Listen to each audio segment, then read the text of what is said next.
Sveiki visi, šiandien aš jums parodysiu Lesėnų piliakalnį. Jis randasi Molėtų rajone. Buvo naudojamas pirmam tūkstantmetyje ir antro tūkstantmečio jo pradžioje.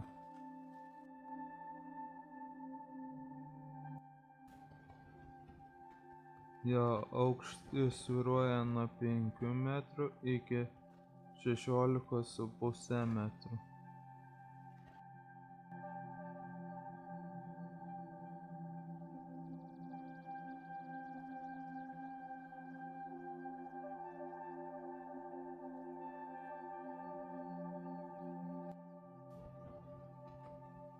Pabaigai įdedu dirbtinio intelekto sugeneruota pilis, kuri galėjo stovėti ant šio piliakalnio.